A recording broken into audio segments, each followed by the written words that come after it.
last week of lecture. I'm going to give this, I'm obviously recording it a little bit late, um, but you'll still have plenty of time. So obviously we go on Thanksgiving break on Wednesday. Your essay is due Wednesday night.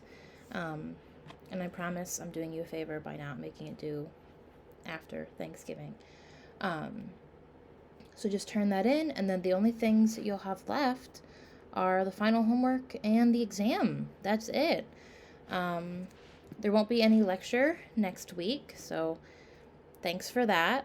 But if you feel the need to email me or prep with questions or what have you, I'm available via email, also via Discord. And yeah, that's all we got. So we're going to do interest groups this week, and then in terms of lecture, we are done. I just want to do one couple little reminders. This is what your rubric should look like. This is in the essays section, as well as the APA format and the assignments that you're writing your essays over. This is all in the content section under essays in Brightspace. It's a little bit longer than our first essay, also need a little bit more sources, but here are your questions. As long as you're answering all of these, then you should be good. I will take rough drafts, but only until like Monday or Tuesday. After that, I might be able to get you feedback back, but I can't make any promises. So we're running a little bit of time, but either way, I'm sure it'll be all right. And then your final homework, I'm sure you've seen it by now, it just looks like this. I don't care how you do it. You can highlight it, you can turn a different color, you can make it bigger, but just like indicate to me that that is the option that you're choosing. Turn it in, and it is due next Wednesday, I think. Ooh, where am I at? Yeah, it's due next Wednesday. So on Thursday morning, I will upload the answers to this. So you'll have the answers and you'll need them to prep for the final. Other than that, here's your final study guide. It looks just like this. Looks like all the other normal ones. Of course, remember you will have true and false questions. You will also have 10 of each of these questions, 5 of which are coming from the homework, so you're already getting the answers to them. And then there might be 1 or 2 questions that just look like this. There's no option for you to get it wrong. I don't think there's a ton of stuff about interest groups on the final, so for what there is, you should be able to study with plenty of time. Yeah, that's about it. I noted on Brightspace on the announcements, I'm also going to note just now in the lecture that the course evaluations open on December 2nd, I think it is. And it would be really helpful if you could fill those out. I know it's been a little weird having a totally online class. I'm not sure if this is your first or only online class. This is my first time completely teaching a completely online class. So I would love to have your feedback, good or bad. I really do alter the courses for the feedback that I get. And they're completely anonymous, so I don't know who you are. I'm not even able to see them until well after grades are due. And yeah, I would just really love to get your feedback, whether it's good or bad. I appreciate all of it. So without further ado, into our last PowerPoint on interest groups. We're going to talk about the tragedy of the commons, which is pretty important, and then the role of interest groups themselves, direct and indirect lobbying, the idea of groupthink, and then citizens and interest groups, like how that relationship works. First things first, we need to know what a collective good is. A collective good is something of value that cannot be withheld from non-group members. So when we think about stuff like clean air, clean water, defense, etc., these are things that cannot be withheld. Okay, so if we're making a big effort to clean water, to depollute the rivers and the lakes, right? People who aren't contributing to that, whether they're not leading an effort, whether they're not voting for those things, whether they're not donating to those things, like whatever it is, they're still going to get the benefit of clean water. Same thing with defense. In terms of our government, like, there are a lot of people who don't like the military. There are also a lot of people who don't contribute to the military. There are a lot of people who don't contribute to the upkeep of the military. Yet, right, they're still benefiting from the protection of our military. And this is a thing that we see all over the country, all over the world, really.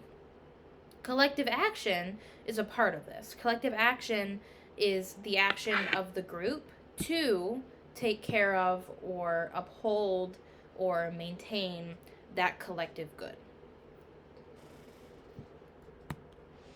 This is where the tragedy of the commons comes in. So the tragedy of the commons is basically acknowledging, right, that there is a shared resource system in which individuals acting in self-interest behave contrary to the common good of all. So in this way, you can think of your selfishness depleting resources. Corporations contaminating our air and the water, deforestation, excessive fishing, all of these things. There's another couple slides. I wonder if there's my graphic. Where's my graphic? Okay, I'll go through the slides and then I'll come back. So the problem with the tragedy of the commons is that these people are acting in self-interest and they're benefiting. However, if all members, right, if everyone is overfishing the lakes, then eventually we will have no fish in the lake, so the resources will be depleted. And what happens is a couple people recognize this as being a problem, and they'll join a group, right? They'll try to solve the problem. Maybe they'll do it by implementing licenses or permits to go fishing. Maybe they'll do it by setting limits to how many fish you can get out of the lake, or throwback laws, or generally, like, maybe they're replenishing the lake with more fish. Not everyone is going to join this movement, this collective action. Not everyone will take the collective action to ensure the lake is not overfished. But everyone who fishes in it will benefit from it. And those people are called free riders. This is also called the free rider problem. So even though there is no full participation, right, there are people who are not contributing to the action, they will still benefit from the action. A lot of people will do this purely because they know that they're going to benefit regardless. So the burden is on the few of the group who actually care to ensure that everyone else can benefit from this. You can also think about the tragedy of the commons in way of, like, farming and pesticides, right? Using pesticides is really beneficial to ensure that you have a healthy crop, that you have plenty of harvest and everything that you harvest is safe and good and has been grown well, etc. The issue is that the overuse of pesticides gets into the water supply, which will then ultimately end up impacting everyone else's farms. It will end up impacting everyone else's water. That's not clean water. But you do it in self-interest of your own farm. And ultimately, there will be people, there will be movements who will work towards cleaning the water out anyway. I mean, you can't really clean the water out, but, like, filtering the water or ensuring that pesticides can't be used. And those people will benefit without being part of the group trying to stop the use of pesticides. And this happens with a million things. Pollution is a really, really big one. Civil rights are also a pretty big one. Overfishing, we've talked about. Sheep grazing also is tending to be a pretty big one. If you let your sheep graze in one big area, you let them overgraze, then no one else's sheep can graze, and then turns into a problem. A lot of people don't join the AARP because they know they're going to get the benefits anyway. Deforestation's a big one. And then even gun rights and voting, right? You expect that other people will vote, so you let the burden be on them. Or you expect that other people, the NRA, will fight for gun rights, so you don't join. And this happens with a million things. Basically anything in politics will ultimately end up being a tragedy of the commons. Unions are also a really good example of them. Tons of people don't join the union because they don't want to pay dues, but they know they're going to get the raises that the union provides anyway. All kinds of stuff. So what an interest group does is an interest group is basically the group that is trying to ensure the tragedy of the commons does not negatively impact anybody. It's a group of individuals that organize to achieve a common goal, influencing government, and passing policy.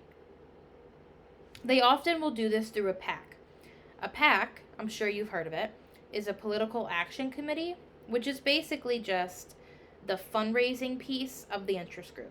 So how the interest group is actually able to pay their lobbyists and to put out ads and to hire people. Basically, anything the interest group needs to maintain, they will fund through their PAC. Interest groups have 4 main roles. They should represent the public. They need participation. They also depend on education, and they work on agenda building. So the goal here, right, is more so than just representing public interest, aka we want to protect the Second Amendment, so we have the NRA. You also require participation, so we're trying to get people to join the NRA. And then education. So we're trying to, both people in the NRA and people outside of the NRA the NRA should educate them on why the Second Amendment is important, on why they're fighting for gun rights, on what the benefit of it is. And a lot of times you're doing this to influence your policy, but also to get people interested enough to join your group. And then the last thing is agenda building, which is what they need to do in order to actually go to Capitol Hill and enact or influence these policies that they want passed. And they do this through lobbying. So lobbyists represent a single interest, whereas political parties represent many interests, right? We're talking about gun rights, and also healthcare, and also taxes, and also education, and all these things. Interest groups, therefore lobbying, really is only for a single interest. We're doing this only for gun rights, or only for seniors, or only for the environment, right? There's a single interest. And what the lobby does is gives access, a way into the political system for the public through the interest groups. So what happens is they will send lobbyists to politicians who will then educate them by getting them information. This is what I was talking about the last couple of weeks. Like, our politicians are not experts in everything. They can't be.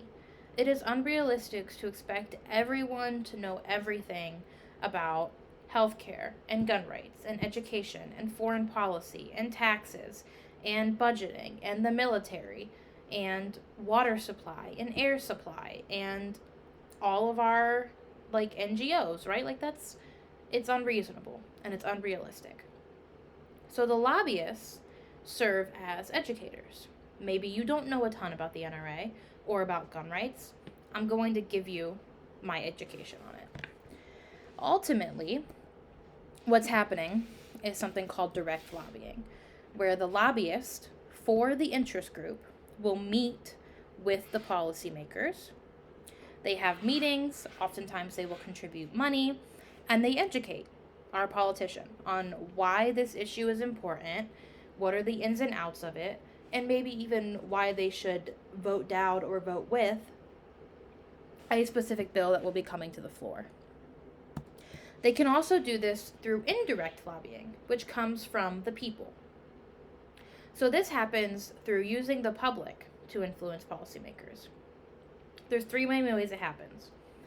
back to education, right? You educate people, you mobilize people, you tell people, hey, your right to, I'm going to just keep using gun rights, it's super easy. Your right to own a gun is threatened. The lawmakers are voting on this bill to limit access to whatever. You should mobilize by calling your representative at this phone number or sending a letter, or vote in this person or vote out that person, or sign our petition to take down this legislation. All those kinds of things. That is also lobbying done by the interest group in order to influence policy. And the last thing is through encouraging this social protest, right? We're going to have movements. We're going to draw attention to the cause. We're going to make ads. We're going to make commercials. We're going to let everyone know what's actually happening. And this is mass. They do this to the mass public. Direct lobbying goes right to the politicians. Indirect lobbying comes right to the public.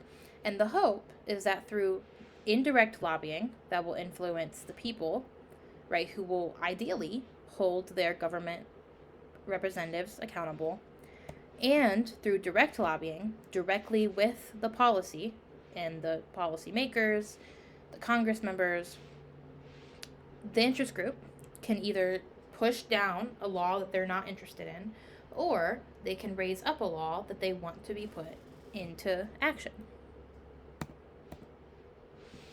The issue for a lot of things is that you fall into what's called a groupthink, which is basically a phenomenon that happens in groups where the desire for conformity, harmony, whatever, results in bad decision making and ultimately a bad outcome.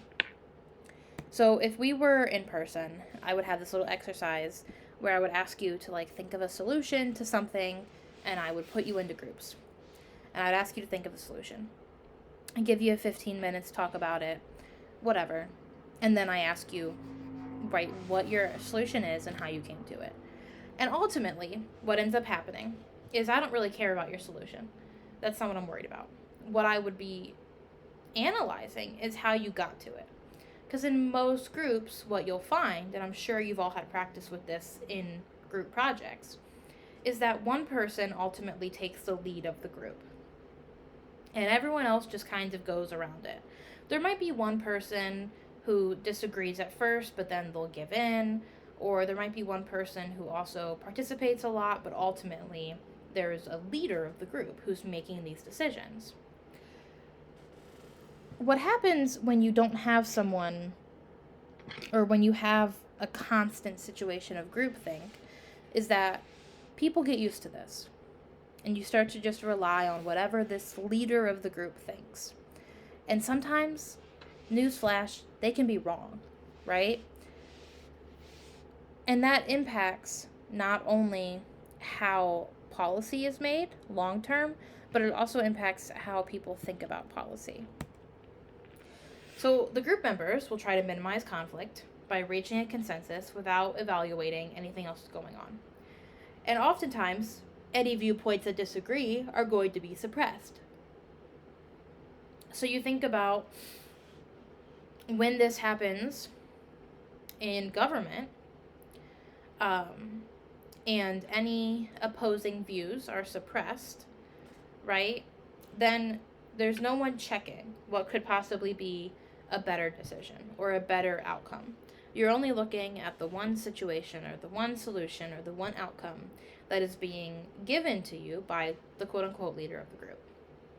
And this is why it's really important to have a government and also different interest groups that reflect different interests, right? If we only had an interest group that was for protecting the environment, this is a bad example, but I'm going to use it anyway, and we didn't have an interest group that was advocating for the continued use of oil, right? These opposing opinions wouldn't exist, and we would only get one side. And ultimately, only having one side is going to end up negatively impacting something, right? If we're only protecting the environment, this is just for the sake of argument, right? People who make their money in oil no longer make money. And if we're only looking at the people who are lobbying for the interest of oil, right, we're negatively impacting our environment. And so you need to have these two different opposing viewpoints. Same thing in government. A lot of people think that a divided government, aka a House and a Congress and a president of two different political parties, is really ineffective and nothing gets done and it's just a waste of government. But I would argue that's pretty important, right? Because that allows a check on someone's power. Arguably, everyone in office is hoping for the betterment of the people. And they're just disagreeing on how they should get there. Now, I know that might not be the case all the time. I also know that a lot of people don't think that's the case. I understand that. For the sake of argument, for the sake of the lesson, that is the case, right? The government just wants to make things better for Americans. And if you only have one group who has all the power, and they just line up behind each other, making one decision, they're not considering the alternate viewpoints. That's why democracy is important. This is called elite rule, is when there is no opposition. Primarily, there's only the leader, and the leader's making decisions. And if someone disagrees with the leader, then they are ousted. And there is no one who is offering alternate positions, ultimately not checking the leader's power. This is our very last slide. It's a very quick lesson. I appreciate you guys for sticking with me. So the last thing is like how this impacts you. And more so than how it impacts you in terms of like needing to vote and needing to be informed on the issues and the politicians that you're voting for. Some people would argue that political parties from last week and interest groups are these equalizing forces, right? Because you have people who are opposing each other. You have interest groups who are opposing each other. And it allows politicians to consider alternate perspectives and equalize the say. So the majority isn't ruling everything. A lot of other people, say that the interest groups and political parties are being ruled by the wealthy, and citizens have to participate in order to keep their voice heard in government. Either way you think about it, this requires ultimate participation.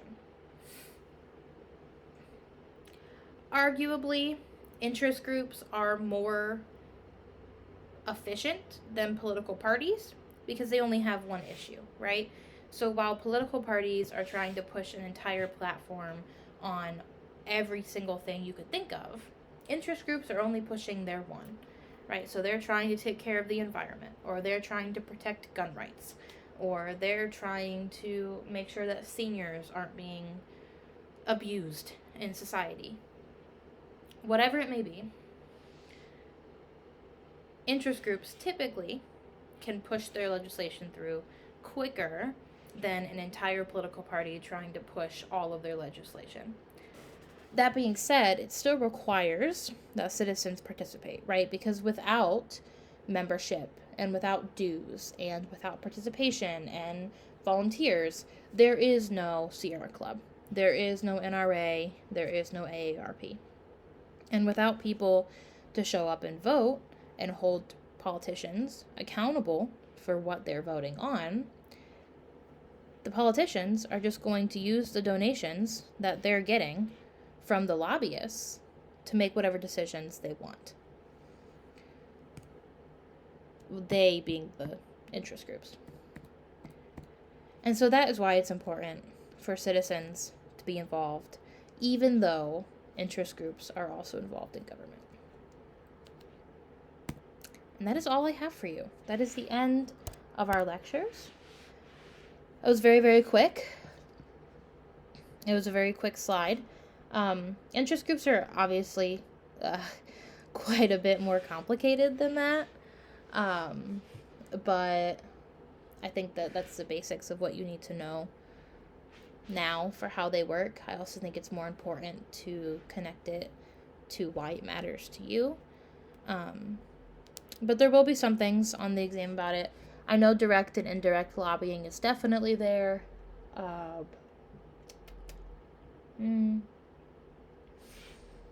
shouldn't have closed it out.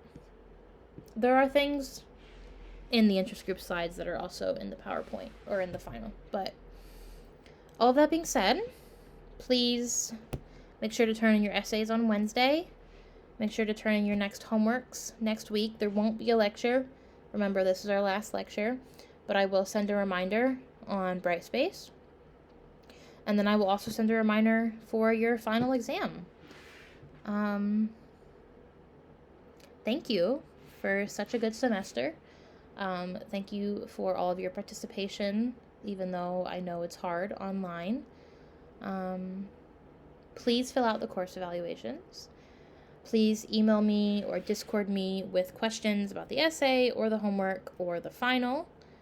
And yeah, thanks so much. Bye.